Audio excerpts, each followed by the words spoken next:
Have you ever been in the middle of saying something that truly mattered to you, and someone cuts you off?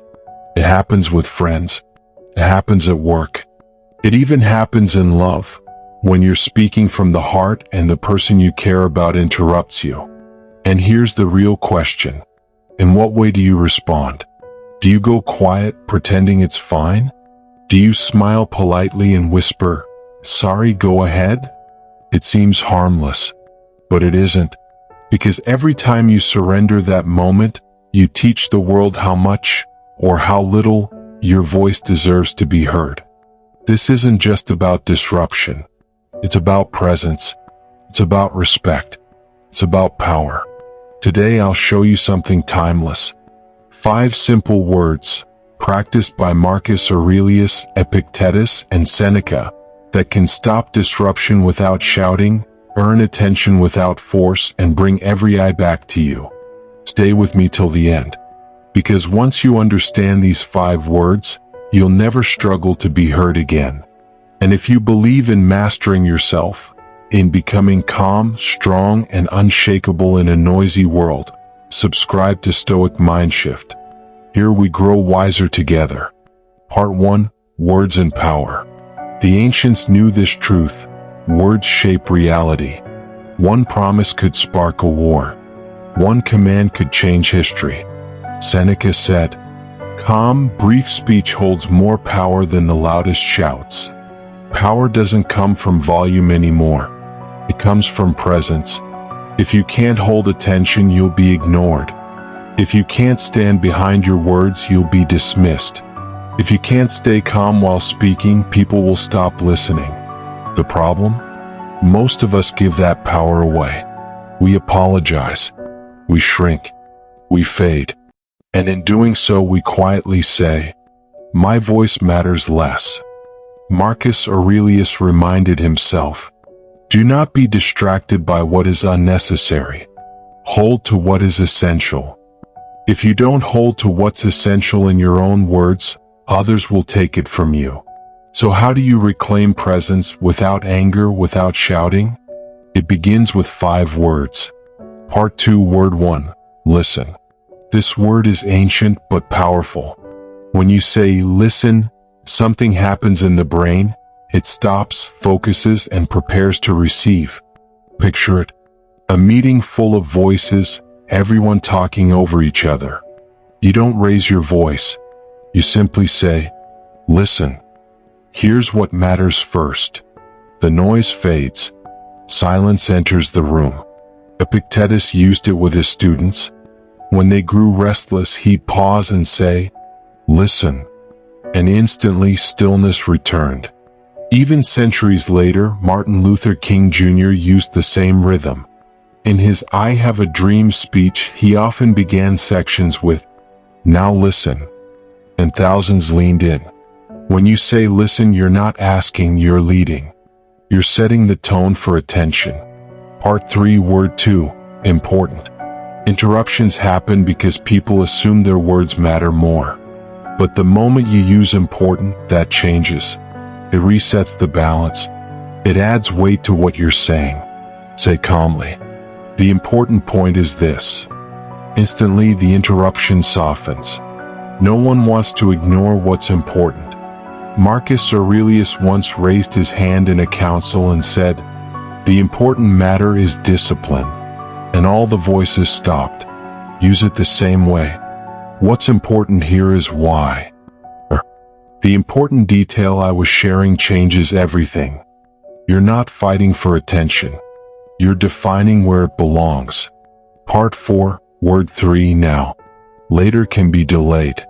Tomorrow can be ignored. But now, it demands focus. Seneca wrote, "We do not own the past or the future, only the present." That's why now anchors attention. It forces the mind back to reality. Say, "Now let me finish this thought." That one word pulls people into the moment with you. Zeno, the founder of Stoicism, would remind his students, "Now is the time to practice." And the same applies today. With now, you create immediacy and presence.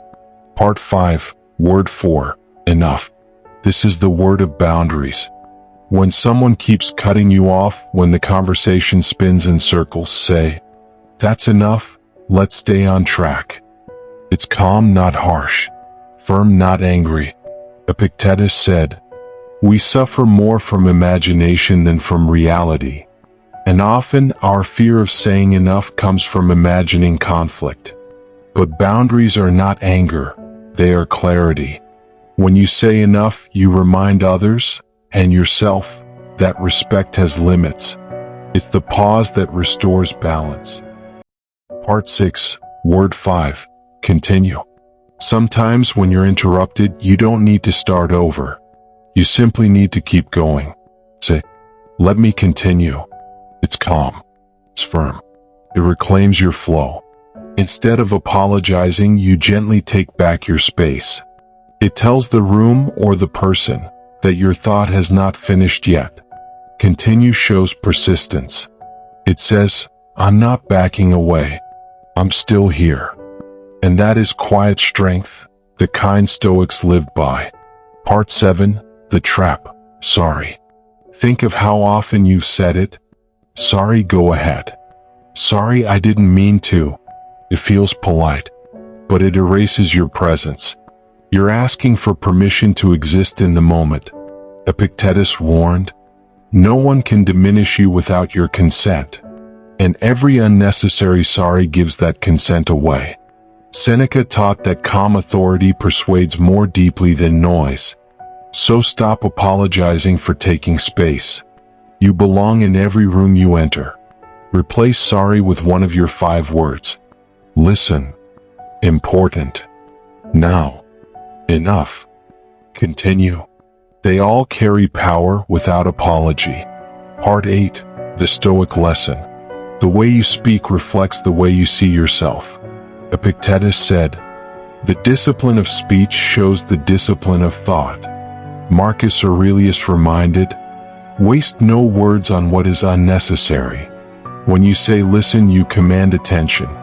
When you say important, you define priority. When you say now, you ground presence. When you say enough, you protect boundaries. When you say continue, you reclaim your flow. And when you stop saying sorry, you stop surrendering your power.